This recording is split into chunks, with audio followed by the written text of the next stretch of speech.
សេចក្តីស្រឡាញ់ទឹកចិត្តមេត្តាសេចក្តីអំណត់ធ្វើឲ្យចិត្តអ្នកបានត្រជាក់សម្បូរមិត្តខ្សត់សត្រូវខន្តីជួយឲ្យអ្នករួចពីកំហុសទាំងឡាយរឿងឥតប្រយោជន៍ស្ដាប់ចូលត្រជាក់ម្ខាង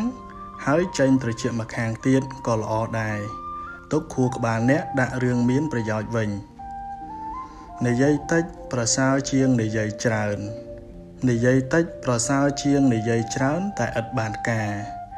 ធ្វើការឲ្យចេញជាលទ្ធផលប្រសើរជាងអង្គុយអួតលទ្ធផលបញ្ជាក់ពីសមត្ថភាពរបស់អ្នកពិតមានទ្រព្យច្រើនតែមួម៉ៅក្តៅក្រហាយមិនប្រសើរឡើយរកទ្រព្យដោយសុចរិតជាទ្រព្យត្រជាក់ចិត្តអ្នកមិនភ័យខ្លាចមិនមានពៀរវិរិយឡើយ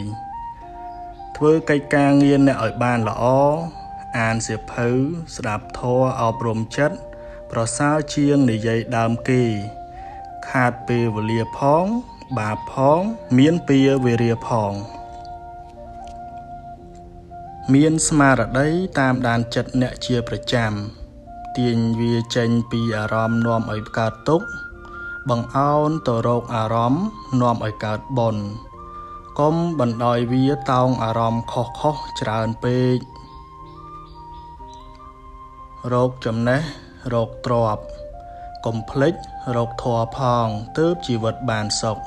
ព្រះធម៌ជួយឲ្យចិត្តអ្នកបានរឹងប៉ឹងយល់ដឹងពីការពិតនៃជីវិតទ្រព្យច្រើនទ្រព្យតិចតាមកម្លាំងបុណ្យកុំទម្លាប់មើលទោសគេច្រើនពេកបើត្រូវលើកមកត្រូវនិយាយដោយចិត្តមេត្តាបំណងឲ្យគេបានល្អជាបុថុជនគ្មានអ្នកណាល្អ 100% ទេរួមទាំងខ្លួនយើងផងពេលគេធ្វើបានល្អរៀនលើកទឹកចិត្តកុំខ្លាចគេក្រាន់បើជាងខ្លួនអ្នកបានបុណ្យផងបានមិត្តភាពផងបានជួយពង្រឹងអំពើល្អផងកុំមើលរឿងឥតប្រយោជន៍ច្រើនពេក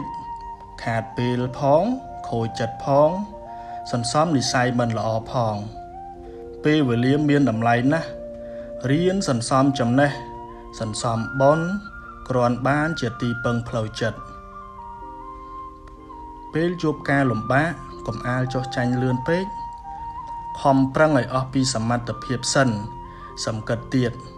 ដោយដោះស្រាយបានមិនបានត្រូវហ៊ានប្រឈមមុខចំពោះការពិតជីវិតនេះតម្រូវឲ្យអ្នកចេះអត់ធន់ចំពោះការលំបាក